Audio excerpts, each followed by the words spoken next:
10년 전 사진을 보라. 지금으로부터 10년 전 나는 33살이었다. 중국에서 중국인을 상대로 한 외국어 학원을 하고 있었다. 호텔에 한개총을 헐어서 학원을 차렸다. 학원비도 비쌌다. 웬만한 중국 직장인의 한 달치 봉급이었다. 굳이 비싼 학원을 차린 것은 학원을 통해 중국의 부유층을 만나기 위해서였다. 그들이 내가 필요로 하는 시장이었고 그들을 알아야 했기 때문이다. 다른 사업들을 하고 있었기 때문에 학원은 사업이라기보다는 미래의 사업을 위한 도구였다. 중국에는 우리나라의 1%에 드는 정도의 부자가 우리나라 인구만큼 있다고 하는데 그 말이 사실인 것 같았다.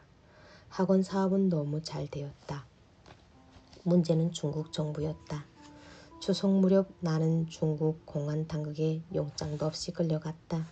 이유도 없이 24시간을 감금되어 있었다. 없는 혐의를 더 씌워댔지만 결론은 학원 사업을 하지 말라는 것이었다. 풀려난 뒤에도 어떻게든 학원을 하고 싶었지만 방법이 없었다. 한국이라면 어림도 없는 일이지만 중국에서는 아직까지 그런 어처구니 없는 일들이 벌어지고 있다. 그 때문에 당시 술과 담배에 찌들어 살았다. 중국에 가서 얼마 되지 않았을 때의 일화하나. 아내와 나는 영화를 보러 갔다. 기분 전환을 위해서였다. 아마도 타이타닉이었던 것 같은데 정확하지는 않다. 극장에 앉아서 영화를 본 기억이 없기 때문이다. 우리나라 극장은 제일 앞좌석이든 제일 뒷좌석이든 가격이 똑같은데 중국은 그렇지 않았다. 뮤지컬이나 오페라 극장처럼 차등이 있었다. 한 푼이 아쉬울 때라 우리는 가장 싼 표를 구입했다. 영화만 보면 되지 뭐 라고 우리는 그렇게 생각했다.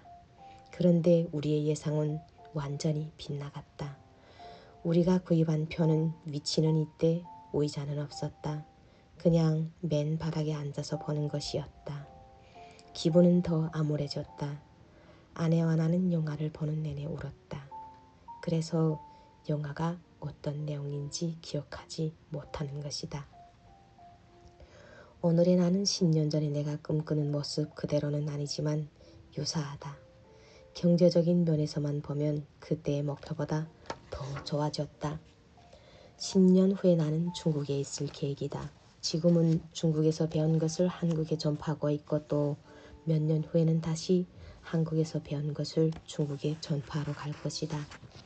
자, 내 고백을 들었으니 이제 독자들이 고백할 차례다. 아래의 질문에 직접 대답을 적어보라. 머릿속으로만 생각하지 말고 꼭 종이에 적어야 한다. 10년 전에는 몇 살이었는가? 10년 전에 무엇을 하는 사람이었는가? 10년 전에는 어디에 살고 있었는가? 10년 전에 자주 어울리던 사람은 누구인가? 10년 전에 당신은 10년 후에 자신이 어떤 사람이 되어 있을 거라고 생각하는가? 10년 전에 당신을 만났다면 무슨 이야기를 해주고 싶은가? 위의 질문들 외에도 소소한 것들까지 다 기억을 떠올려보라. 30대 초반이라면 10년 전에는 대학생이었을 것이다. IMF 사태의 여파가 한창일 때다. 어쩌면 당시 등록금이 없어서 휴학을 했을지도 모른다. 아니면 용돈이 줄었을 수도 있다. 그때의 사진을 꺼내서 보아라. 이왕이면 증명사진처럼 얼굴이 또렷하게 나온 것이 좋다. 그래야 지금의 얼굴과 비교하기 좋으니까. 충분히 느껴보라. 코닥을 찾아라. 10년 전 자신의 모습을 상상했다면 이제 10년 전 세상을 살펴볼 필요가 있다. 내가 예로 들고 싶은 것은 코닥이다. 한때 코닥의 노란 로고는 깊은 산속 빼놓고는 어디에서나 볼 수 있었다. 사진가는 말할 것도 없고 시골의 금원 가게에도 그 노란 딱지는 붙어 있었다. 어떤 것은 붙은 지 너무 오래되어 거의 흰색에 가까운 것도 있었다. 그런데 지금은 정말 오래되고 인테리어에 관심이 전혀 없는 주인이 운영하는 사진관에서나 겨우 볼 수 있다. 잘 알다시피 디지털 카메라의 출현 때문이다. 초창기 디지털 카메라는 필름 카메라에 비해 불편하고 영향도 얼마 되지 않았다. 하지만 지금은 전문가들도 디지털 카메라로 작업을 한다. 거대 기업 코닥이 시장 흐름을 읽지 못한 것이었다. 어처구니 없게도 디지털 카메라를 최초로 개발한 기업이 바로 코닥 자신이었다. 대규모 구조조정을 단행해야 했고 최근에야 재기의 움직임을 보이고 있다.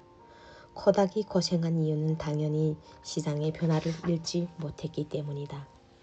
조금 더 자세히 설명하면 외부의 변화에 따른 내부의 변화가 없었기 때문이다. 조금 더 과거로 가보자. 혹시 주변에 60대 어른이 계시면 식사 대접을 한번 하라. 그 동네에서 오래 사신 토박이면 더욱 좋다.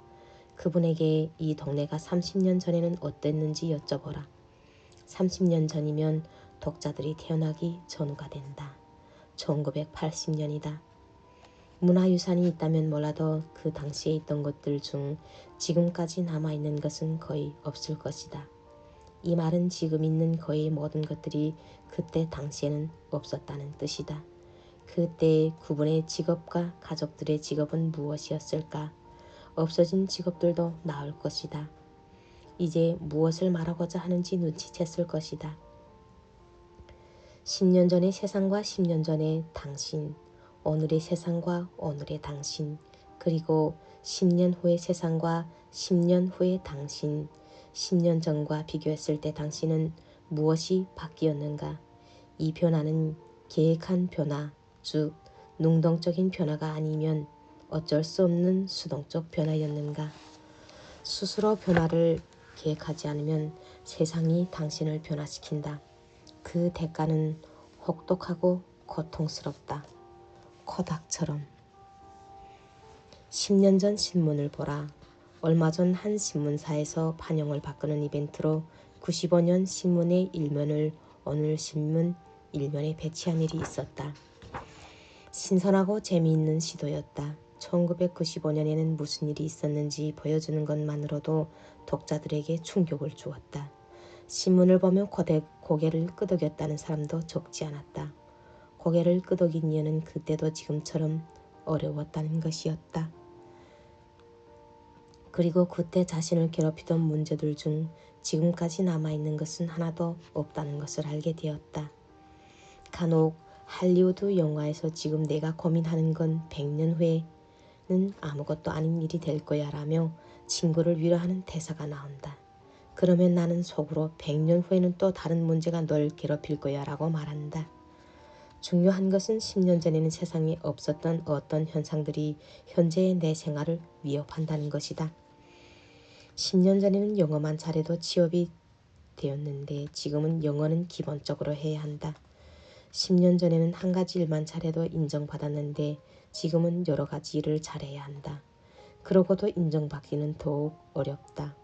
지금 직업적인 면에서 괴로운 것은 10년 전에 준비를 하지 않았기 때문이다. 지금 준비하지 않으면 10년 후에 또 다른 세상의 변화 속에서 또 다른 직업적인 면에서 고통을 받을 것이다. 그렇게 되면 정말 끔찍하겠다고 느끼고 있을 것이다. 이 끔찍함이 현실이 되지 않게 하려면 조금 더 느껴야 한다. 이제는 외적 변화를 몸으로 느낄 차례다. 신문 사러 가자. 신문사에는 창간 때부터 오늘까지 모든 신문을 볼 수 있게 해두고 있다. 누구나 가면 읽을 수 있다. 가능하면 당시에 독자들이 구독했던 신문이면 더 좋다. 주의 깊게 읽은 기사라면 기억이 날지도 모른다. 의자가 있더라도 앉지 말고 서서 천천히 몸의 고통을 느낄 때까지 읽어라.